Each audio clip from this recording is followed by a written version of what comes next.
Assalamualaikum warahmatullahi wabarakatuh. Nama saya Zafira Azahar dari Prodi PGMI 7 dengan NIM 0306243246. Jadi, saya akan membuat video merevisi ulang atau membuat kesimpulan dari materi Al-Quran yang dijelaskan oleh Bapak Rusdi Ansori Harahap MPD. Nah, tadi di pelajaran hari ini Bapak itu menjelaskan tentang pengertian Al-Quran, asal-usulnya, dan penulisannya. Al-Quran yang berarti qira'a, yaitu baca atau bacaan.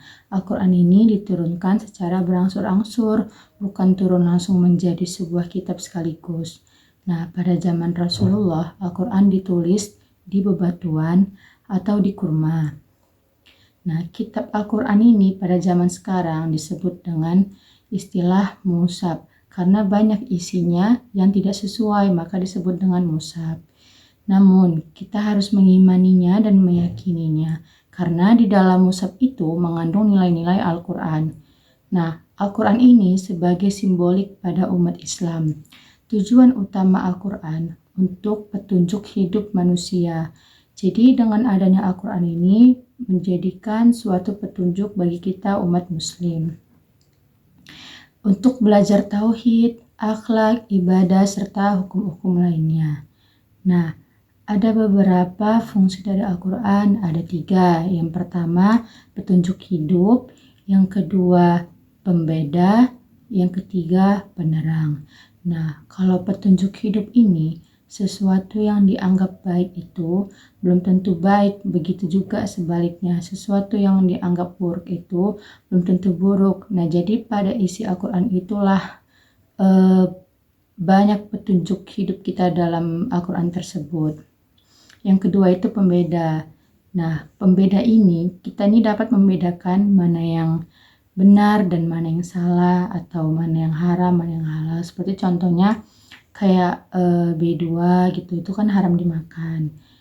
Nah, terus yang ketiga itu dia penerang. Al-Quran ini sebagai penerang, memberikan pencerahan dan moral yang membuat kita lebih menerangi hidup kita. Nah, tanpa adanya Al-Quran itu tuh kayak seakan-akan macam nasi tanpa lauk gitu loh, kayak kurang lengkap gitu kan. Terus pun di Al-Quran itu kan benar-benar isinya itu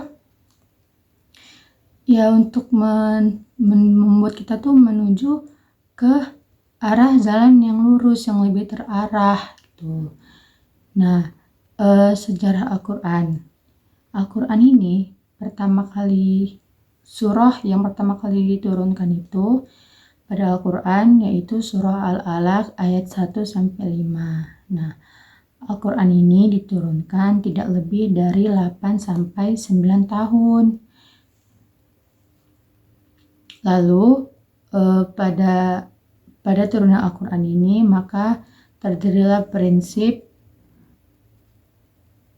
bagimu agamamu, bagiku agamaku, karena pada saat ini Al-Quran itu sudah sempurna.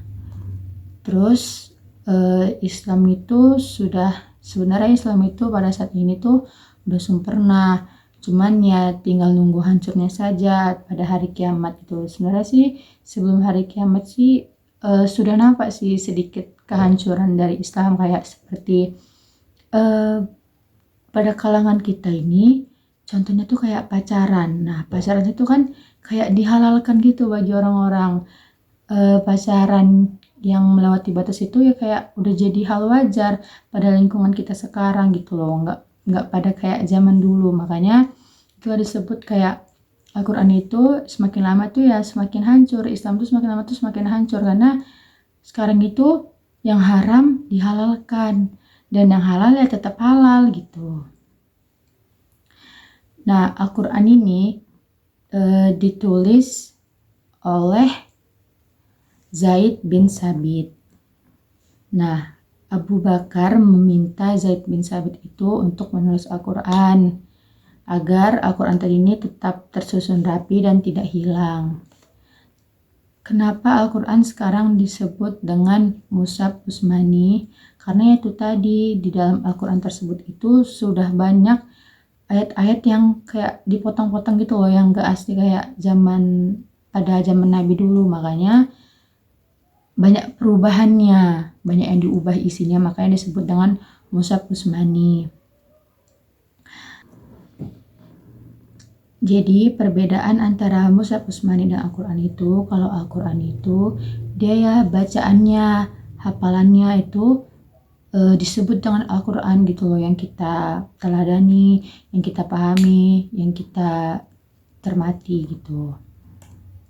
Nah, pada penulisan ayat Al-Quran ini yang pertama kali ditulis itu yaitu ayat Madaniyah, baru Makiyah, ayat yang pendek dulu, baru yang panjang. Kenapa dibuat urutan itu seperti itu?